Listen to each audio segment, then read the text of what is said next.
All right, here we go with our episode 600 Q&A.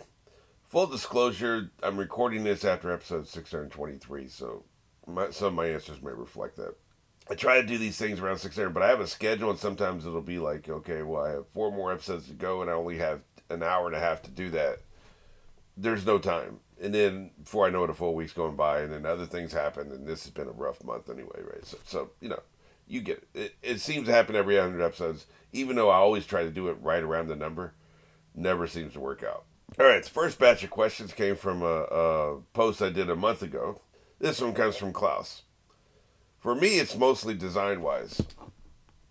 He's answering something. I have a question for you. What character fitting do you prefer pre-time skip and why? Okay. For me, it's mostly design-wise. Brooke got too fancy for me. Like the simple style before. Same goes with Frankie. He seemed to more, how should I put it, rough design, not too perfect. Besides that, I think Luffy, Zoro, and Sanji have improved the most. A little beer for Sanji, a nice messed up eye for Zoro, and a huge scar for Luffy. On Usopp, I have mixed feelings.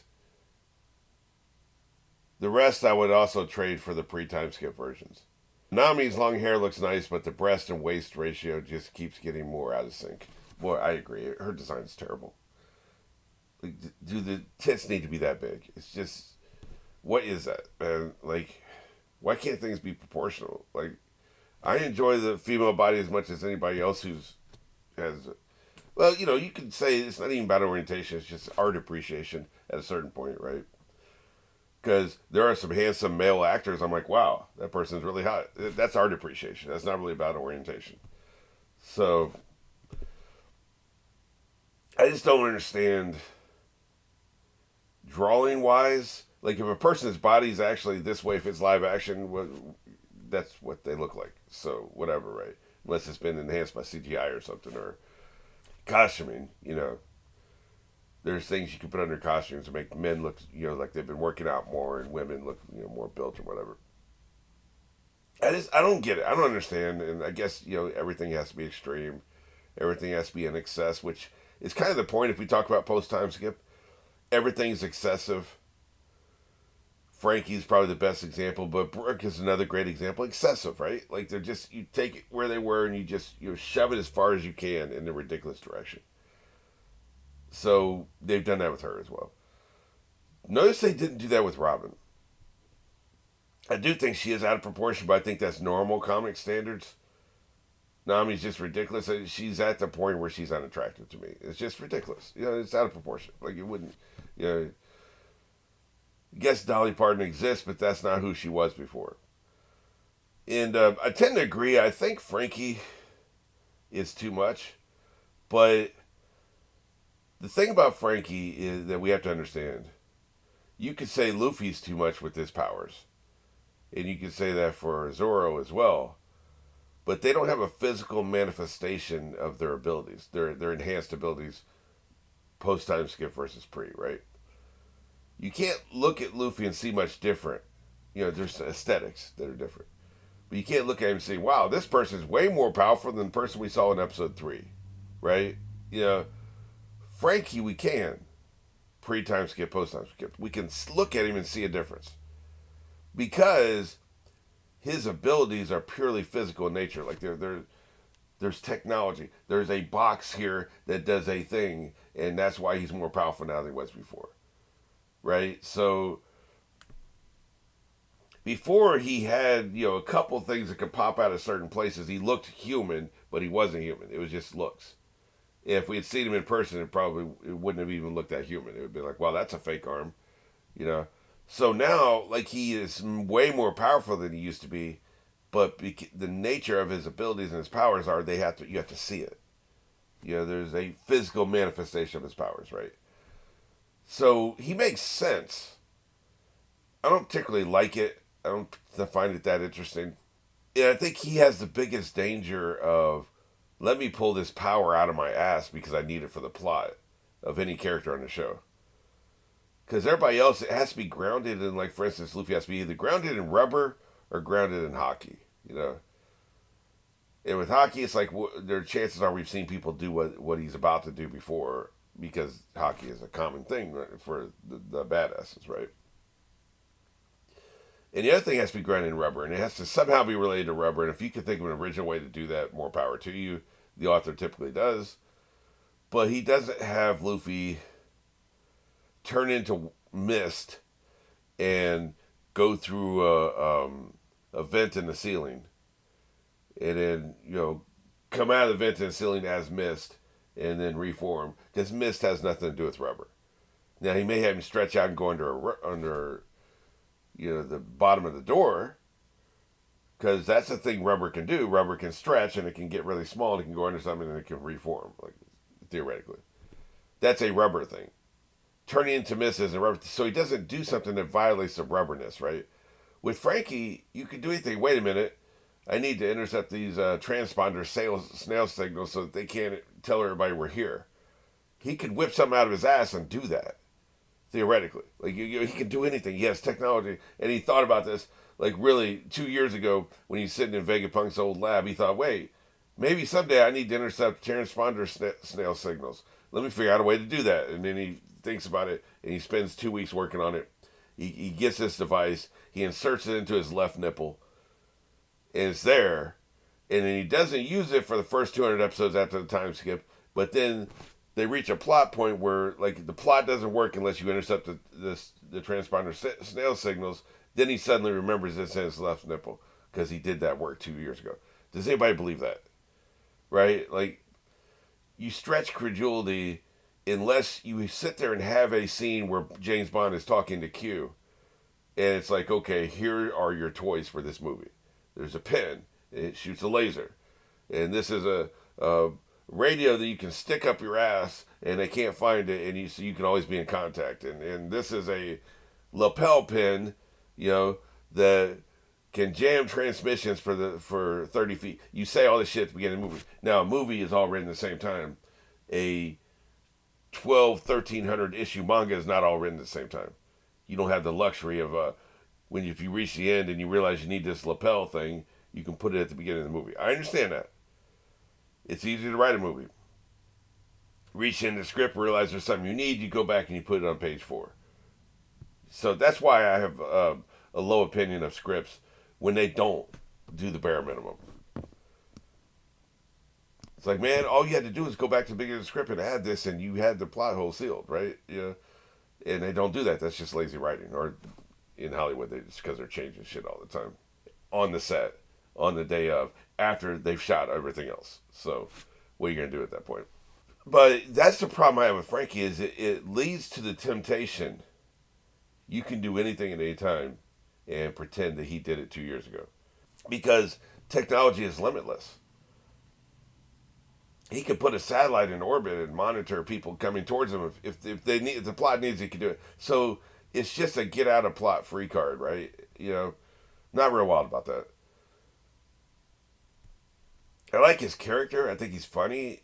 And we haven't seen too much of what I'm talking about yet, but the potential's there, and I don't like that. When it comes to Brooke, my thing is, I don't particularly care about the physical designs of any of these characters for the most part. Like, I have my quibbles about Nami and everything. But as far as what they look like, is basically the least interesting part about them. So because people were asking me that right after the time skip. I don't really care. My thing, though, is, okay, so you were a rock star for 2 years. Now you're back with the crew. And you just want to proceed with that persona. I can see it. I think it speaks to his character. And I think that he found some... Remember, this is somebody who was alone for 50 years or whatever it was.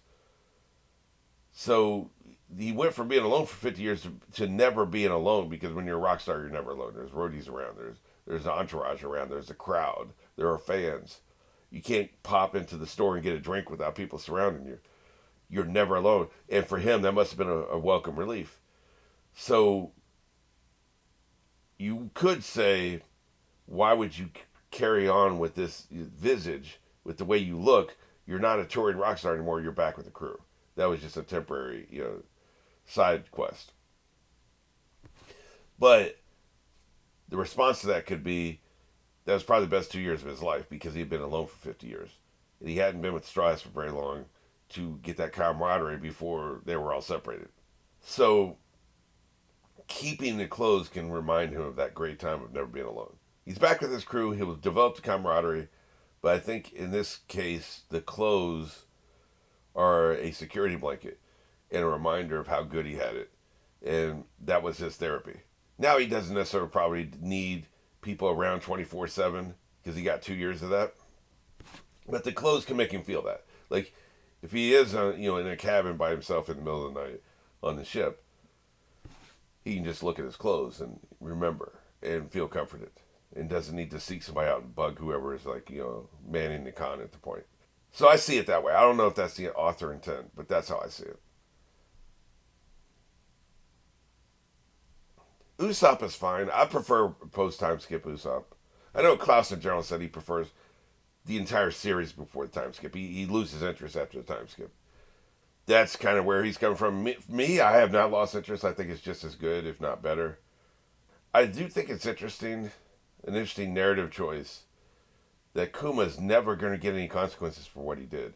Like, he betrayed the government, set these people on their course, and probably whatever happens at the end of the series is going to be directly Kuma's fault, because he set everybody on a course to power up and to get better for 2 years. Let's hit the brakes for 2 years.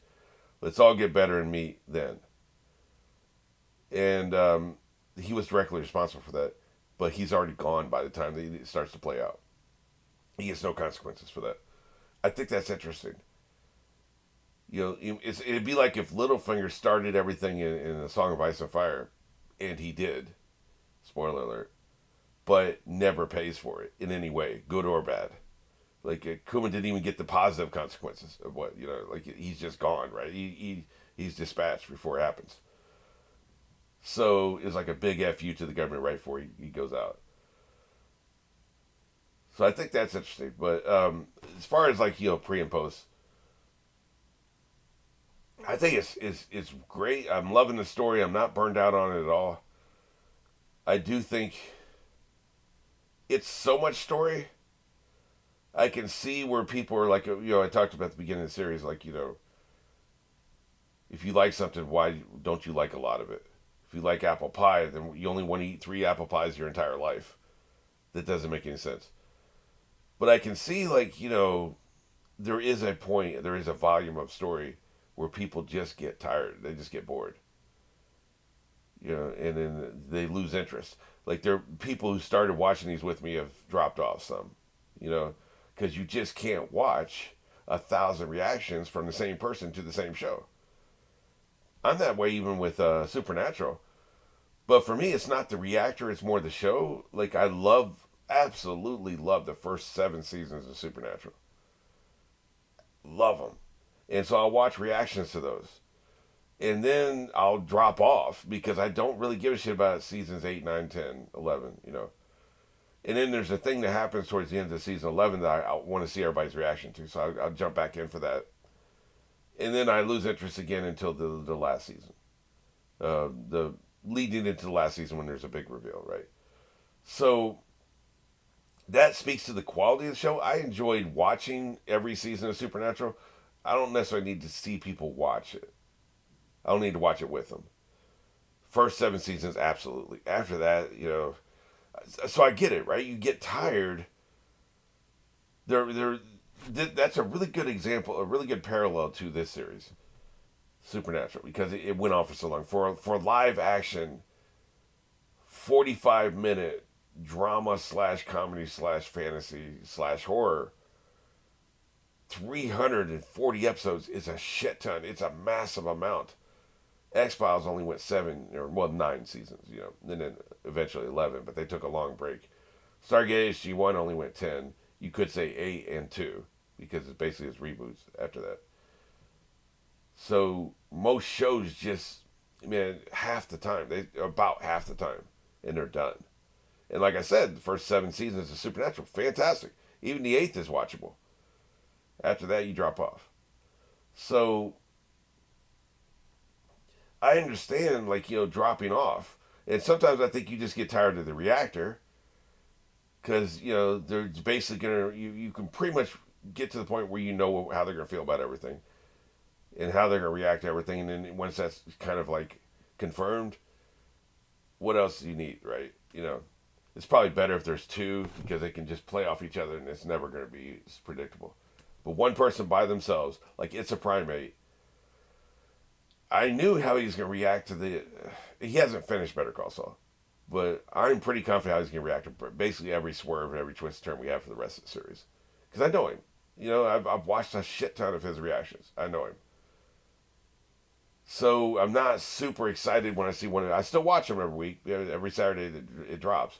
But it's not. I don't run to it like I do like the normies with Buffy, right? The second it drops, I'm there. So I understand like people losing interest in the reactions, right? And in the reactor, or both. And so I imagine that's going to happen here. I think there's some people don't even want to start watching reactions to One Piece until the time skip, and there's some people just watch up to the time skip, like Klaus, right? And I get that. Like I'm not going to take it personally anyway, just simply because I have a narrow focus I operate within, right? So it's an acquired taste. That's why I'm never going to be like a massive channel. I am who I am, and there's only but so much interest in that. But I didn't realize this when I started the series. I was like, like I said, like why would you only want 3 apple pies your whole life? But there just becomes a certain volume of something where it's just really hard to maintain your interest. It's really hard to stay engaged because there's just so much. And it's my first experience with this much, right? But here's the flip of that. Here's the swerve. Here's the plot twist.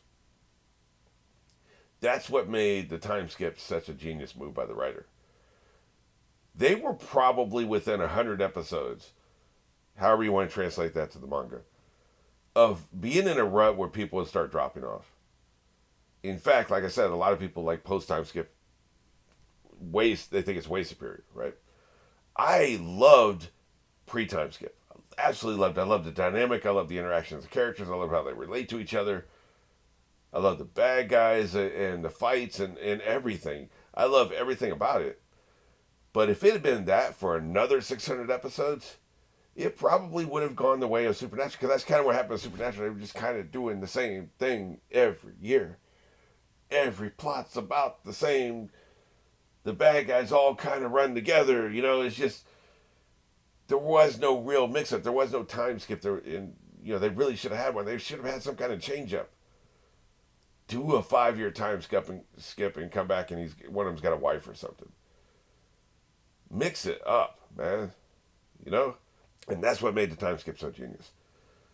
Naruto also had a time skip, but they didn't really change anything. They just aged the characters up, which is fine. It works for the plot. But the fact that you did a time skip and you changed the dynamic, you changed the complexion, not only externally, but then internally. The characters themselves changed, plus the situation has changed. Genius. You reinvigorated the show. You reinvented the show. So, I think if they had maintained the status quo for the rest of the series, you would have definitely the volume would have been too much, and people had lost interest, including me. Even though I told you I loved it, I hated the actual process of the time skip. Luffy being by himself for so long, I didn't like any of that. It was all necessary components. The author put in the time, and he earned every minute of it. So I think it was necessary, and I think it's unfortunate that we lost people at the time skip because some people just prefer what happened before that. But I think it was absolutely necessary for the show to continue. The most amount of people will be able to stay engaged because you basically reinvigorated the show when it needed it the most. All right, well, I've been recording for 22 minutes and I've answered one question, which is good because I didn't get very many questions this time. So it's probably for the best, I guess. What are your top 3 favorite devil fruits so far? And what devil fruit would you like to have if you could choose one? All right, well, I'm going to reserve this question. I'm doing a special video on devil fruits that will drop somewhere in the 20s of this. In other words, I'm not going to put it at 600. But it'll be somewhere between 620 and 630. I already recorded one video, and it's the only video I've ever recorded that didn't have audio. I still don't know how the hell that happened. But fortunately, it was always supposed to be part one or part two. I wanted to fact check all my stuff. I got the feedback I needed, so I'm going to record a second video. I will return to this question for that. So you'll have to wait a week or two. By the time this comes out, you will still be seeing. Let me see. Yeah, we're still in June. This will drop still in June. You will still be seeing weekends, but that's about to go away in July. From starting in July, I won't be doing episodes on weekends again because I can't record 15 or more episodes a week. But I was posting 15 a week, so eventually I would catch up and wouldn't have episodes during the week. That would suck. So in an effort to have that not happen, I'm going to have to do away with the weekends. My biggest problem was I was over 100 episodes ahead of YouTube, and I felt like I was out of touch. We've solved that issue. It's a lot closer now. And I'm sure I'll get away from it again and probably get back up to 100 away again. But one course correction was good. We needed that. Programmer Moritz asked 3 questions. Number 1, what are your favorite side characters? No straw hats allowed. A lot of times we conflate favorite with interesting. And I think those are 2 different things. Favorite characters are ones that just have something about them that I keep going back to that girl who can paint and control you. Obsessed, absolutely obsessed with that character. We're never going to effing see her again. She was in a cover story, which is nice to see. We get to see what happens to her, I guess. Miss her. Want to see her again. But I'm obsessed with the character because I love the idea of that being how you control people. And there was something about her. Like, she just had like an attitude that was fairly unique for this series, where you can have a lot of reruns and a lot of people are kind of the same. There was something about her. Like, she had a stoicism and just a confidence in what the hell. Like, I think she was really young. What the hell was she with a criminal organization at that age for? Like, and just Crocodile of all people. And just move and operate in such a way, like it was almost like it was the body of or the mind of a 50-year-old inside the body of whatever she was, 16, 18, very young, whatever she was. So there was something about her. It was very, very interesting, and it's gotten under my skin, and I still talk about her 600 episodes later, right? So she's one of my favorite characters. But she's done next to nothing. So, not much we can do there, right? There's no new material to play off of. Nothing new to talk about. Open up a coffee shop, and I forget what they said she did with her drawings in the coffee shop. It was nothing bad. I think she kind of redeemed herself and was using her powers for good. I prefer these people evil, but whatever, it's fine. As far as people that are anywhere adjacent to the plot, it's like, every time I think of a character comes to mind, it's like, well, I'm actually just interested in them. They're not my favorite. Like, for instance, Law's not my favorite. I'm just very interested in him. I love his plan. I love his vibe. I love his powers. He's very interesting. You can't really get a good read on him. He's not a favorite, though, right? He's interesting. And I love interesting characters, like, as a writer and as a consumer. Garp, same way. I don't like him. He's abusive. He's a dick. He's very contradictory, but he's extremely interesting. One of the biggest moments for me in Marineford was when Garp jumped up and prevented Luffy from reaching Ace. Did not expect that. And probably ended up killing Ace in the process. Because if Luffy had gotten him out of there sooner, maybe things transpire in a very different way. So, it's just, that was very interesting, and the consequence of his actions, and we never really get to see him. I want to see him sitting on the beach by himself with a drink, contemplating the fact that he helped get Ace killed. Because of his honor, because of his devotion to this criminal, defunct, corrupt organization that he's somehow stupidly attached himself to. But it's honor before family, right? Duty before honor. That's a very interesting character, but I don't like him. He's not a favorite. So it's like, if we're, I think that's it's a question. It's like an emotional question, right? Like emotionally, who do you like? I'd say Jimby emotionally and interest. Jimby is the perfect marriage of emotion with interest level. He's extremely interesting, but I also like him on an emotional level. And as of right now, I don't know what's going to happen in the future, but as of right now, he's not a straw hat. So I think he perfectly fits the question. Now that I think about it, he is the perfect marriage of interest and emotion. What's your favorite island location in One Piece? Well, I hate recency bias, but I was just talking about that in my reaction to 623. That I love the dual nature and Song of Ice and Fire nature of this island, half on fire, half ice. It's a great location, but we're there right now. So like, I mean, let's dig a little deeper in that. I hate the island Usopp was on, so that's the opposite of your question. Just it makes no damn sense, and it's designed solely to level him up. It's a perfect breeding ground and training ground for him to come back a badass. It works great there, but it doesn't feel like a real place. It just doesn't. It feels half baked and half assed, and plot convenience and all that, right? So it doesn't do anything for me that way. I think I really like the idea of Water 7 with the trains and the way the whole thing is built and how the shipwrights were kind of had a glory spot in the government. So probably Water 7, there's a lot of really cool locations. Every Marine base has been very interesting. Even the filler Marine base was interesting. And in retrospect, that was such a great microcosm of what they knew they were going to do later on. That when they land inside the premises of a Marine base and have to infiltrate and get their asses out of there, right? It was a little 12 episode mini filler arc. If you've never seen it, you should. And because it's a great, it's almost like the writers were training, and the characters. It was great. It's probably my favorite filler arc of the entire series. That was a great location. All the Marine locations are great.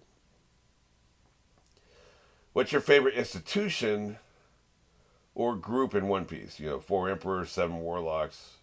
Warlocks, that'd be interesting, wouldn't it? Revolutionary, worst generation. I guess that's all the rookies, right? Marines, all that stuff. For me, CP9 was great. Like it did, they were great. Their vibe was great. The aesthetic was great. Every individual character was great. At the time, they felt overwhelmingly powerful. I love the designs. I love the abilities. I love the characterization. I love the fact that they were all hiding in plain sight. The reveal was awesome. The fact that they were blaming the Straw Hats for everything, just the fact that they were basically spies, just that's my, and I guess that was also Water 7, wasn't it? Water 7 is one of my favorite arcs ever, although I like them all. And those are two of the reasons. The location is great, and this group is great. They're the only group to be in my Hall of Fame. Every other member of the Hall of Fame is an individual. So that should tell you right there, right? Like if I'd said anybody else, you'd be like, wait a minute, but you only put one group in the Hall of Fame. Yeah, there's a reason for it. They are just fantastic. I gotta say I prefer all pre-time skip designs for the Straw Hats. I think Luffy and Zoro are the best post-time skip, but even for them I prefer pre-time skip. I also prefer the pre-time skip character writing, as many characters don't get much focus post-time skip as they did before. That all makes sense. I don't agree with all of it, but it definitely makes sense. And for me, it's too early to tell about the writing. One of the things you encounter, and talk about Supernatural and Stargate SG-1 and stuff, and you talk about Lost, you talk about any TV series. The first 3 seasons that a character you like is on a show are going to be the best 3 seasons. Any show, any character. You know why? Because that's when you get into their backstory, most of the time.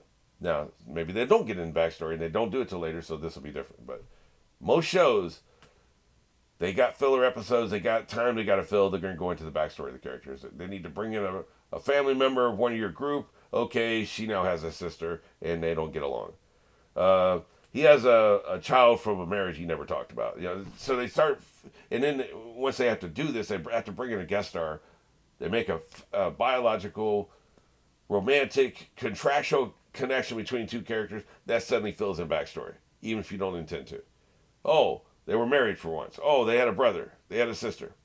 They haven't talked to her sister in 10 years. They haven't talked to her mom in 5 years, right? So you're filling in backstory, whether you want to or not. A lot of times you want to, but sometimes even if you don't, you're doing it. So first few seasons of a series, you're going to fill in backstories of all the characters, which means those are going to be the best seasons for those characters because you're finding out things for the first time. We first find out Locke has a shitty father. We first find out Jack has a shitty father.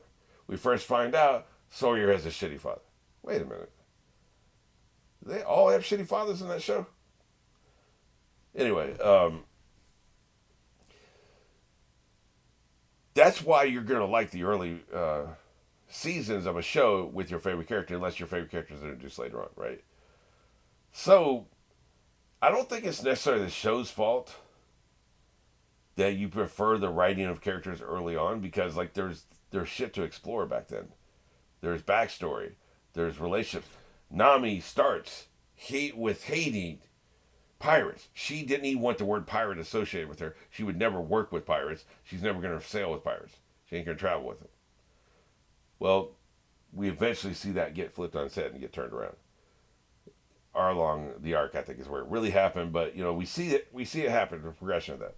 Well, now that's not even a question. It wouldn't even enter your mind to question, like, is she okay with traveling with pirates? She will even call herself a pirate. I'm sure, I can't remember specifically. I'm sure there's been a point when she's called herself a pirate, when it never happened in the first 100 episodes. She's a character development. Every one of these characters you're going to enjoy more early on because we're learning about them. We're finding out about them, not just about their backstories, but about how they react to things, how they interact, how they react to each other, how they bounce off each other. The first time these things happen is the best. That's every show, every character. So you're almost always going to prefer the early writing of your favorite characters. That's just a function. It's a cost of doing business. It's a function of what we're doing here, right? So I don't think later seasons can compare unless you have a really great dying arc or sacrificial arc or something, or some kind of glow up or growth in a very unexpected way. I mean, these people getting more powerful is not really unexpected. But let's say that Robin gets cancer and she can't cure it, and she's going to die, and she knows she only has a year to live, so she's going to devote that year to the Straw Hats. And she will spend that year doing sacrifices, and other people will try to help her, and they'll find out there's just no cure, and eventually she only had a few weeks to live left anyway, and she gets some massive heroic sacrifice and crashes a pirate ship into the monster, and wins the day, ends the story arc with her sacrifice. You might then say that's your favorite Robin story arc, even though early on, like, we're just finding out about her, and we're finding out about her past and stuff like that. She's a very interesting character. Her final story could be better than anything that happened before. You have to really work at it. It's really hard to do, but you can do it. I've seen it happen. But most likely the early stories are going to be the best for any character because that's just the nature of the business, right? It's way more fun to first find out about characters than it is to see them do the same thing for the 20th time. So I think that's just part of it. Not a fan of anime's change in art style for the time skip either, but it gets way better later on. I haven't really noticed that. That hasn't been a problem for me, other than the obvious shit I was talking about with Nami. Another thing I always noticed when watching older episodes is that the way the comedy was directed and executed was way more funny to me than it is later on. I mean, I've had my biggest laughs early on, but comedy's still there, and it's just, comedy is so subjective, there's no way to, it's very hard to critique. Even some of the worst ass comedies. Like, there was a Sherlock Holmes movie with Will Ferrell and some other moron. Came out a couple years ago, and I saw the first poster for it and knew it was going to suck ass. And then it came out and it sucked ass, and it bombed at the box office. And everybody's like, oh my God, it sucked ass. Like, yeah, I can see that suck coming from a mile away, man. Sometimes you just know something's going to suck, especially comedies. Like, these people are not funny. They're not going to do anything new or original. Now, I haven't seen the movie, but, like, I don't need to know it sucks, because it did. So, You can objectively say something's not funny, even though they're trying to be funny. But other than that, humor is subjective. But for me, things like, Robin being extremely irritated that Frankie is inside Chopper's body is absolutely hilarious. Like, she just was like, don't say anything, don't do that, don't be Chopper. And she was just horrified and disgusted. And that was just very, very funny to me. But that's subjective, right? Like, I can't make you find that funny. It's funny to me. It's as funny to me as anything they've ever done in the show. But, is anything you can compare to Usopp right before Skypiea happens when the ship is falling back down to the earth? Usopp praying for salvation and opening his eyes and there's a skull right in front of him and him screaming. Funniest moment in the entire series. Like, I don't know if anything's ever going to compare to that. I'm pretty sure I had to stop my reaction because I was laughing so hard I couldn't pick up any dialogue. That shit was funny. That was literally laugh out loud funny, right? Nothing's been that good, but is anything ever going to top Frankie's people stealing his draws and running through the city and he's chasing after them buck asshole naked? And then Chopper putting his nasty stank draws that had just been on his balls in his mouth? I don't think anything's ever going to top that comedic set piece. But it could. I mean, the same writer still exists. He wrote that. He could write this. He could write something better. They're going to have to get pretty nuts with it, though. I'll also say just the mere fact of how serious Law is and how he takes everything, and the fact that he has to interact with these dumbasses is pretty hilarious. Oh, it's like low level comedy. It's like always there. You're always amused. And is it better to have one laugh out loud funny moment where you can't breathe for 5 minutes every 10 episodes? Or is it better to have a low level of amusement during the entire episode, an entire 5 episodes, an entire 10 episodes? Because just Law being with them and them being themselves is hilarious to me. It's low level amusement. It's constant. I'm constantly amused the entire time. That's better. Just a constant low level of amusement the entire time is that's hard to do and it's hard to top because it just puts you in a good mood the entire time you're watching. You're just in a good mood. So I mean, it is all relative, but I'm not going to besmirch anybody's opinion. We all take it the way we take it, right? Like, so if people prefer pre-time skip, that's totally fine. You know me, I'm not a huge fan in slicing up little tiny pieces of a long running story and analyzing them and comparing them against each other. I used to be. Before I started Reaction Channel, I used to be. Which Harry Potter book is the best? Well, I came to realize that's kind of like saying which chapter in that book is. Nobody does that. If you have a serialized season of a TV show, season 5 of Supernatural, it's very serialized. The entire season is one story from beginning to end. From the very first episode to the very last episode, it's one tight, cohesive story, expertly written, expertly done, foreshadowed, everything you would want. That is a novel. It's a visual novel. It's a 22-episode visual novel. It's one complete story. Trying to compare episodes within that season to each other in 2 other seasons and 2 other shows is like saying chapter 13 of Mice and Men is better than chapter 12 of Love and War, whatever. War and Peace. Love and War would be a very different Russian novel. War and Peace, right? So, like, nobody does that. Nobody tries to take an individual chapter out of a book and compare it to shit. Then why do we do it without television, right? Because they're individual packaged things that happen once a week. So they feel individual, but they're not. Now, a lot of times they are. If it's Criminal Minds, it's an individual thing. But if it's one cohesive story told over an entire season, you can't do that. Each story arc is a cohesive story told over X number of episodes. Even then, if it's the same story, One Piece, comparing different arcs to each other is weird. Like, I just think the whole thing is weird. Like, why are we doing that? So I don't really think it's a worthwhile enterprise. It's a pointless exercise to compare story arcs to each other. Each one's trying to achieve something different. Each one happens at a different point in the narrative.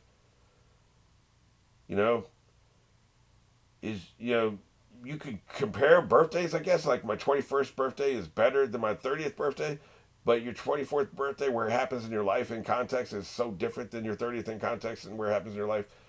I'm going to have a birthday next month. Nobody's going to give a shit. Nobody will care. One person's going to buy me lunch and one person will send me, happy birthday text, right? That's it. That's all I'm going to get. Like, I'm not getting gifts. There's no party. There's not a bunch of people gathering together to wish me happy birthday. But I may be in a better place mentally, emotionally, and physically than I was when I was 40 and I had this massive party. And a bunch of people showed up, and a lot of them were work friends. Context matters. Situations matter. You can't just compare things out of context to each other. You can. It just seems pointless. I know that kind of is old man screams at a cloud and you're pissing cornflakes, and people enjoy the comparison. They enjoy, this arc's better than that, you can get a lot of YouTube videos out of that shit. Go have at it, man. More power to you. I just don't think it's worthwhile. So, this fandom's need to compare pre-time skip to post-time skip feels pointless and useless to me. It's a good benchmark, but they're trying to achieve different things. Like what we're trying to achieve in episode 300 is going to be way different from what we're trying to achieve in episode 900. There's a progression. Things have changed. The characters are in different places. So what you may be saying is you like the start of a journey, but you don't like the end of a journey. You don't like the middle of a journey. That's okay. Maybe you only watch, New Hope and the Star Wars trilogy, the original. Maybe that's the only one you watch. You don't watch the other two because you like beginnings. And maybe you only watch Force Awakens, which you probably is the only thing you should watch from the sequel series. My God, man. I wouldn't willingly sit down and watch those other two movies in that series for any amount of Patreon money. Like, they are... I'm just going to say it. They're fucking terrible. Awful. So, there are times when maybe you only do want to watch the beginning. But I like every part of the journey. And not to get all Iron Man with it, but part of the journey is the end, right? So... It's all about, you can go back and start the journey over again and you can experience each part of the journey again. But like some people just, it seems like this need to compare pre and post and it's apples and oranges, man. It's two different things. I don't get it. Then I did a couple weeks ago, I did a last chance question thing. Got a question here from Continual Rise. Out of the big bads out there, which are you most excited to see more of and who do you think will be the final big bad? Well, I've already answered the final big bad thing in, I think you're going to have to, unfortunately, I know I've already said this, you're going to have to wait a couple weeks. It's a video that's going to come out, I think it's before episode 22, 622. So, yeah, you're going to have to wait a couple weeks. But I have an entire video where I address the question of who I think the big bad will be, among other people. What I think the progression will be, the fighting progression. So, who am I most excited to see again? I would have said Arlong if he had showed up in Fishman Island. Now I don't give a shit. But even then, I don't know how interesting that would have ended up being because Horty clearly was just using Arlong as a banner. Didn't actually care about the man. It wouldn't have been an interesting conversation between the two of them. So, So I guess not him. I think most of them, once they're defeated, there's really nothing interesting left about him. Crocodile being one of the exceptions there. He was interesting. I guess Emu, whatever his name is, stuck on the moon by default. Not really because I'm super interested in him. But of everybody who's in our rear view mirror, he's the only one that's vaguely interesting, I think. You could say Blackbeard, for instance. I'm not all that hype for Blackbeard to fight Luffy, I'll be honest with you. Blackbeard got punked by Magellan in one shot. Should have died. Got rescued last second. That really just took all the thunder away from me as far as all the hype. It's kind of like you're excited to play a team and right for you play them, they get blown out 45-0. They're still a good team. They still were 6-0 before that happened, but now they're 6-1, and that was a horrible loss. You're just not as hype anymore. You know, I'm sure it'll be fine when it happens, but until it happens, I'm just not excited about it. He got smoked. One shot. He was talking shit. Magellan come in and washed his ass. Him and his buddies. You know, it's just, that's hard to get past. So I don't know, man. People we haven't encountered, I'm sure there's a lot of them I'm interested in, but the ones that we've already encountered, that's kind of where I'm at with all that. You know, it's interesting. What makes a good villain? You know, and there's levels to villains, and we're talking about big bad, so we're talking about the person who's like the strongest over the entire story arc, the most threatening over the story arc. I think it would be interesting to see somebody who actually respected the Straw Hats. I'm so tired of these brats and these squirts, and they have no chance, and then finally get your ass kicked. And we get the satisfaction for 10 seconds of seeing them laying there on the ground, shocked look on their face. They can't believe it. And then we have the banquet, we move on. And, you know, Chicken Caesar's a exception to this because we're bringing him along with us. But every other one before that, you know, Crocodile comes back. But the rest of them before that, it's like they're talking shit, they have no respect, and then, you know, they get their ass kicked, and that's it. It would just be nice to see somebody be like, wow, these people are a credible threat. That happened in everything else. Like in Stargate, none of the Goa'uld, whatever, none of the snakeheads gave a shit about Earth. They didn't consider us a threat. They didn't give a shit about us. They, you know, people would show up and the Stargate would show up and they'd be like, the SG-1 would show up. They'd be like, whatever. You know, brats, squirts, whatever. You know, just zero respect. We get about 5 seasons in, and they've kicked about 5, 6 powerful lords' asses. Guess what? They got respect from the Snakeheads. Snakeheads took them seriously. Snakeheads started devising entire schemes and military operations based on just getting Earth the hell out of here, man. Get them out. They're scary. Because you can only watch so many people get their asses kicked before you're like, wait a minute, this is a credible threat. It's not realistic. The Straw Hats would have this reputation and been around for this long and dominated and persevered against this many different scary people, and people are still, Dolphy's still like, these squirts, I'll one-shot them, you know, like they're nothing, they're insignificant, this is a waste of my time to even show them fight. I'm like, man, how? How did you reach this level of organization and competence and this rank of criminality and have no respect for anybody ever, and not you know, because here's the thing, like if you don't think anybody can beat you, you're gonna walk around like nobody can beat you, and then you're gonna get your ass whipped. Apparently he's afraid of, you know, Dolphy's a little afraid of Cadio. He thinks Cadio can beat him from what they were just showing, right? So you respect somebody. Why? Because you saw them kick other people's asses? Because you saw them reach a certain level? You saw them do things like, damn, I can't beat that. Well, then how can't you see it coming up from the bottom, man? Come on, man. This is not realistic. It's a retread attitude. Like, you know, you got a new villain and you just copy paste the same attitude over from the last one without any, like, you know, context of what's happened in the world since then. It's episode 150 against the Straw Hats attitude copy pasted into episode 650 when they've done all this. They've got this reputation. They got the actual military afraid in some cases. They are cleaning house. They are kicking ass. And you're still like squirts and brats. It's like, I just don't buy it, man. It doesn't make any sense. And on top of that, it's just repetitive and annoying. So I want a big bad who's like, shit, the Straw Hats. God damn, what are we going to do about this? Drop everything. Let's come up with a plan. Let's see what that looks like. That's different at least, right? That's what I would like to see.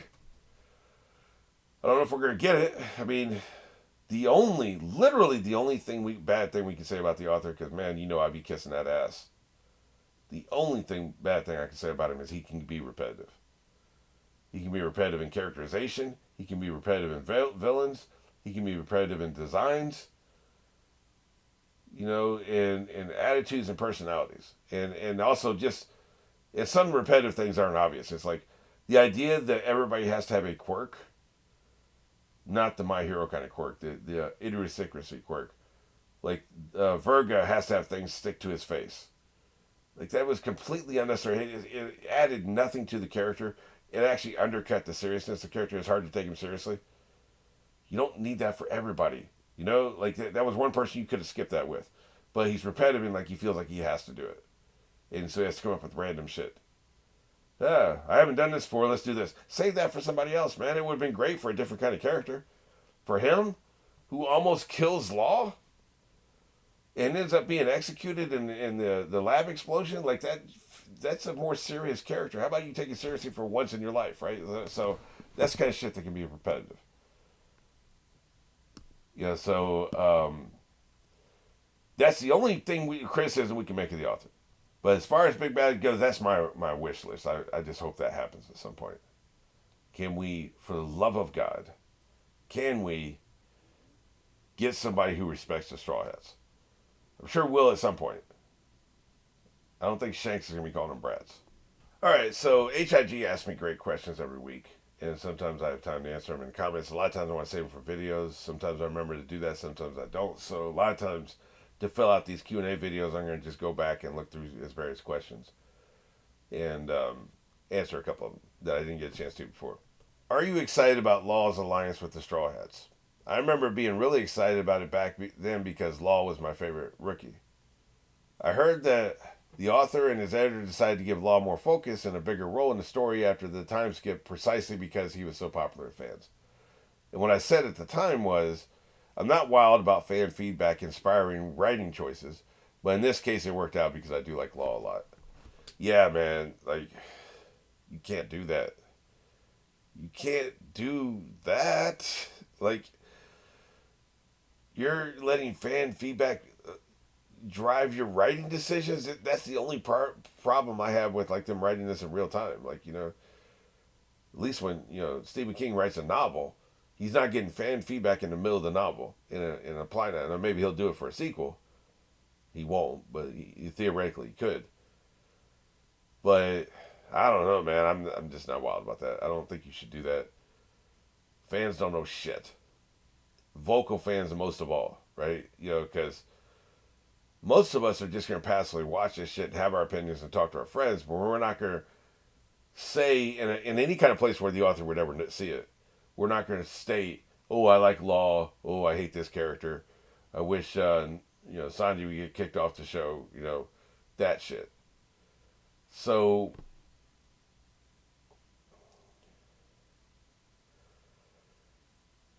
you got to do the story you're going to do. And I'm sure he was like, well, one of these rookies, because he introduced a lot of rookies. He's like, one of these guys is going to have this storyline. I haven't decided which one yet. And then 50 people like Law and only three like Captain Kidd or whatever, and everybody else gets even less. I understand that. Like, you hadn't really made up your mind. And you're like, you know what? Yeah, this guy has the kind of powers that can do what I need to do, right? That's probably how it progressed. I mean, it's not something that's like he never intended to do anything with any of them, and then he made that change. I don't believe that. I believe he was going to do something with one of them. He hadn't decided which one yet, and then the fan popularity made it an easy decision. That's probably what happened. I just don't like the concept of pandering to fans. You know, it's just, you got to do what you're going to do. You're the one who has to live with the story at the end of the day. So you have to be happy with the story. And, you know, bowing to pressure, just, I don't know. Having said that, what I find, I don't know about excited, I think it's very interesting that the Straw Hats would get an alliance with anybody. That's a very interesting story choice I didn't see coming, but I do like. And what's going to keep me engaged is this idea that Law is going to betray them. It doesn't sound like, from what HIG says later, it doesn't sound like we've gone either way in the manga yet. It doesn't feel like we've reached a point in the manga where a betrayal has happened. Because HIG was saying for a long time people have speculated this is possible, which means it hasn't been resolved yet either way. So that tells me that Law survives towards the end of the series, and he has not yet either betrayed or, you know, I don't know how you prove you're not going to betray somebody. You just continue to not betray them. So I guess that's what's happened so far. But he's still good, and I think he will. Like I've said before, well, you haven't seen it yet, so I won't spoil it. But like I talk about how I think that's going to play out. So we'll see when we get there. HIG has a great comment in my episode 603 video. You should go check that out. It's too long to read here. But he talks about the writer's pattern. Fans had figured out the pattern and structure. So they'd cracked the code essentially. Go check that out. It's a very interesting comment.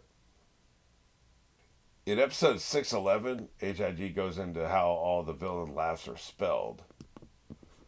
Foxy is F-E, F-E, F-E.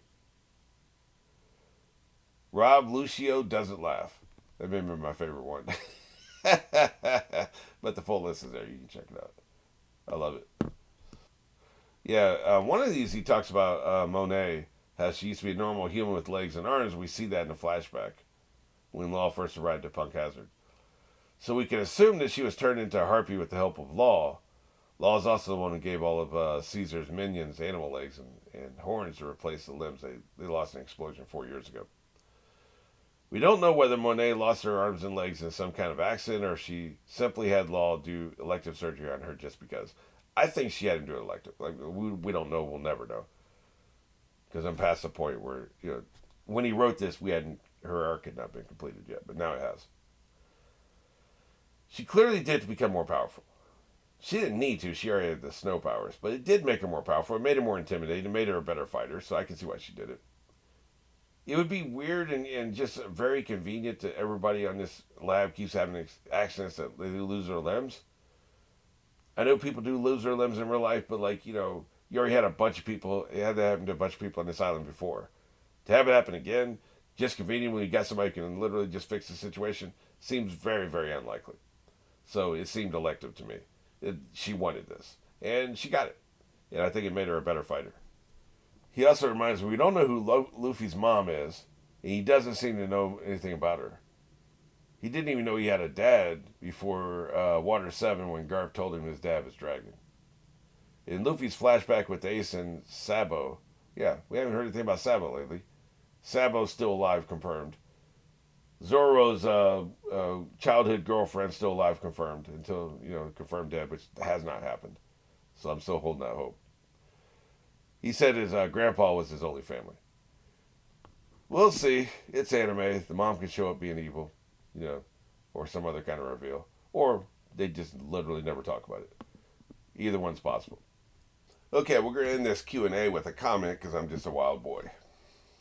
This is from HIG from episode 587. Yes, cameras exist in the One Piece world, and it's how they've been taking pictures for the bounties. What's weird is we've seen some people use normal real-world cameras for taking pictures, and then we've also seen others use Kamiko transponder snails that use flash photography by blinking. Technology is an interesting thing on this show. It's okay to have what we call incongruent technological development. It's a fantasy world. The thing is, you'll never be able to make sense of it. They have power lines in Naruto, but they don't have cars, apparently, or people don't use cars. I'm trying to think of other examples. It'd be like,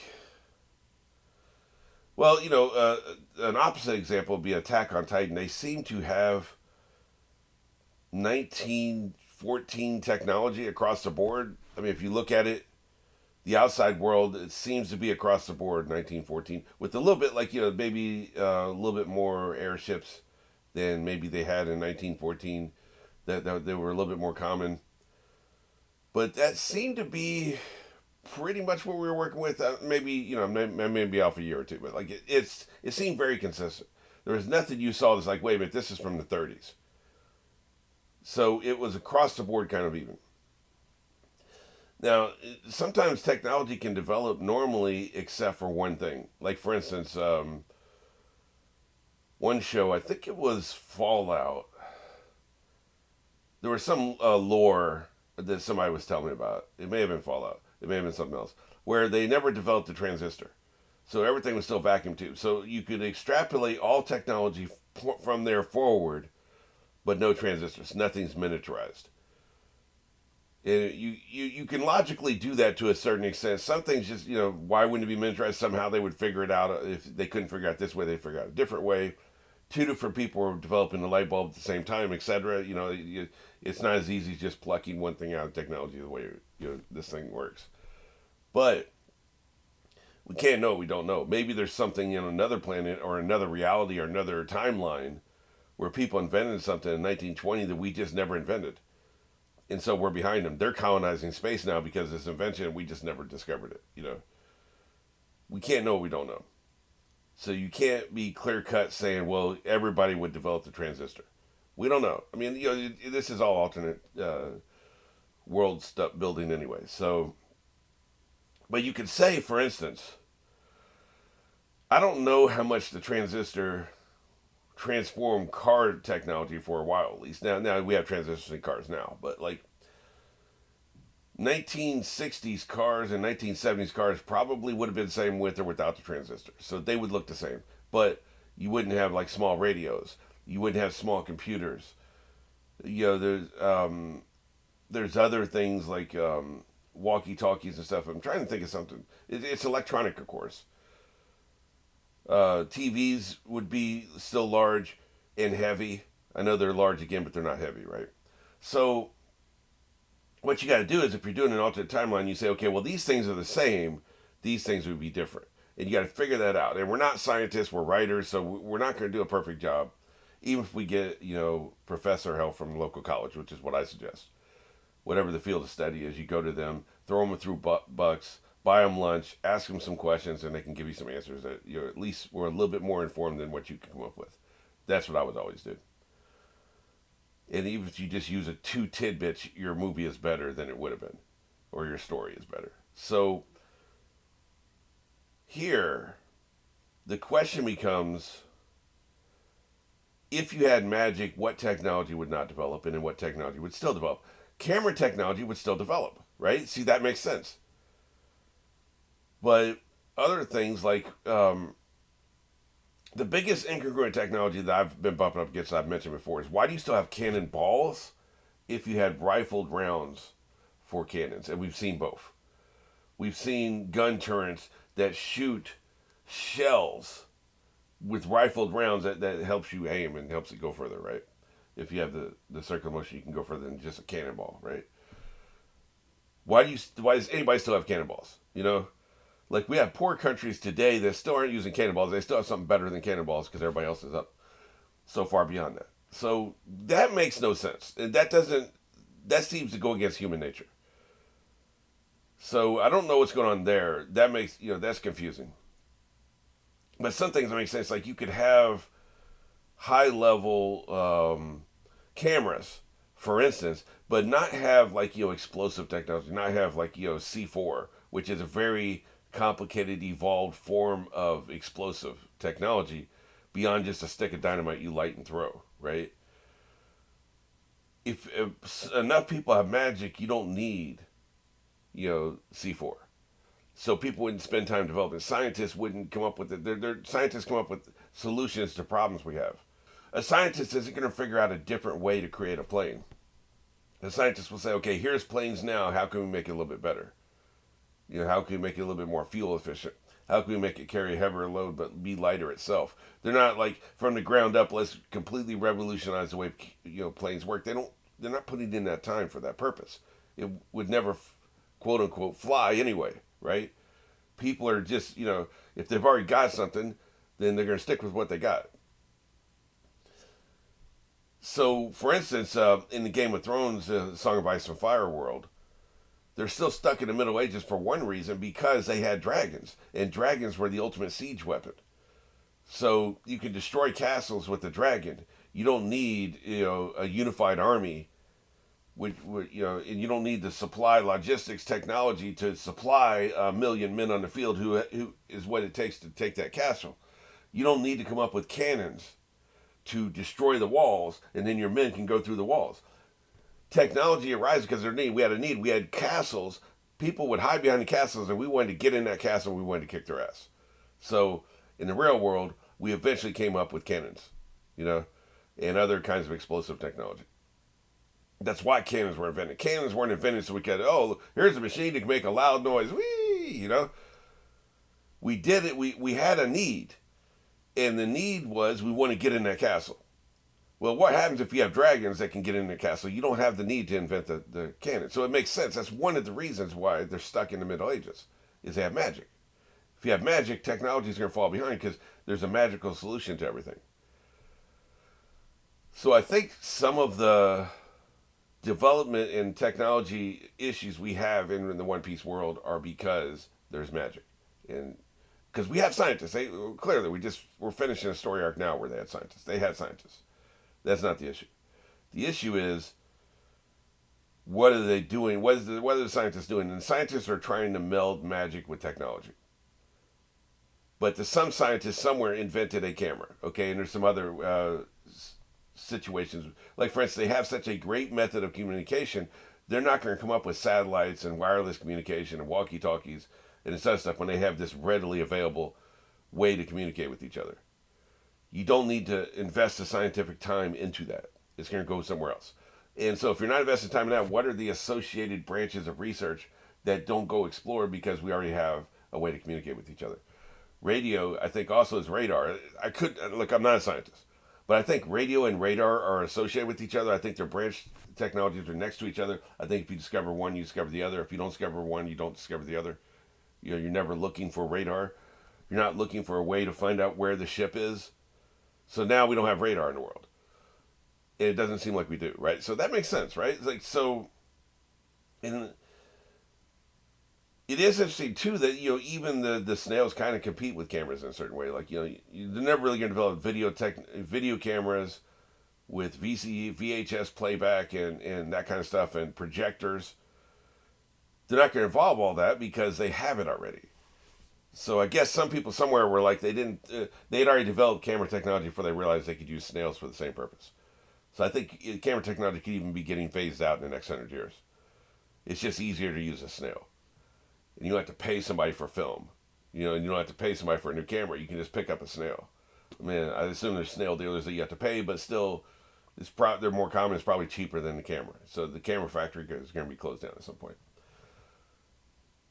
But, at the end of the day, the author is not a scientist. He doesn't have all day to think of all these things. He spends a certain amount of time in world building, and then he just wants to tell a story. So it's not going to be perfect. It's not going to make sense. It's not going to make sense completely. And the less time spent on it, the better. And as long as the author knows what the rules are and kind of has an idea of how things went, he doesn't necessarily need to explain it to us. I just want him to know. I don't want him to be pulling shit out of that ass randomly, and you get to the end of the story, and then these 17 things don't really add up and make sense with each other. Sometimes the less said, the better. Some people say George R. R. Martin explains too much in The Song of Ice and Fire, and now some things don't make sense, whereas if he had explained less, we could just ride with it. We could go along with it. For instance, he has said that the distance between the wall and King, or no, what he said was the total width of the wall was 1,000 miles, right? He shouldn't have said that, because now that we can take a map and we can look at the total distance of the wall and we can turn that around and go down and figure out what the total distance to King's Landing is, and then realize that doesn't quite make sense with what the story's been saying. And then we can also figure out the approximate size of the entire continent and realize what started out as an allegory for England, with, Westeros being England and then Essos being Europe, doesn't work because it's too big. How big is the planet? He's already said, this is just the northern hemisphere. Well, this northern hemisphere is way the hell bigger than our normal hemisphere. So then you start having the nerds doing this shit and overanalyzing this shit and poking holes and saying, well, this doesn't make sense and this and that and the other, right? Whereas if you just hadn't given the distance of the wall, none of this shit would have started. So you can be too giving with information. If your fan base is large enough, there's going to be people trying to ruin it for us. But, and I'm not saying that's a bad thing, because I like being analytical and I like people, and you should hold our writers accountable. Then they shouldn't just be pulling stuff out of their ass. But you can take it too far, is kind of what I'm saying. So my ultimate point here is to say that I think the author does the perfect amount of world building that he gives us, either in the story or in his Q&As, versus ambiguity that we can kind of plug in some holes ourselves if we want to. If we want to spend the time in hand canon, we can do that. And there's a couple questions that just don't have answers, and that's okay. I think he has a perfect combination of that. And that's how I want to close this Q&A out. Like, I just once again kissing the author's ass. Even though I have talked about some things I think he has issues with and he has problems with, why not finish off with one more kissing of the ass? All right, and as a quick addendum to this Q&A, I just realized I was in the middle of recording a reaction. And I realized I hadn't answered a question from my Fruit Power video, which you'll see in a couple weeks. But then I also realized there's another part to this question that actually fits with this video, the Q&A video, which I missed. Because remember, earlier in this video, I said I will save this for the Fruit Power video. Then I forgot, but then I remembered.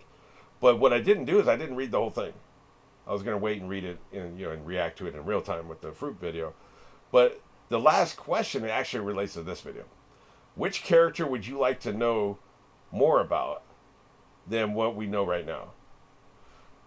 I'm assuming that means like, background stuff, backstory. It's obvious to say Law. Where did he grow up? What motivates him? Who is he really? Did he betray his crew? But that's so central to the plot right now. I think it's just such an obvious answer. I think we can dig deeper than that. Somebody who's not Law, who do I want to know more about? I'd like to know more about Dolly, Doflamingo. How did he grow up? What was his childhood like? What were his parents like? What were his friendships like before he became pure evil? Is he just a sociopath who has no emotions and never formed any bonds? Be pretty boring if he was. He might be. He probably is, but, I'd like to know for sure. We don't know dick about him. We know nothing about him. So that would be interesting. So that's about it. Short answer, but I think it's a good answer. And it's a good question. I'm glad I remembered to include it in this video.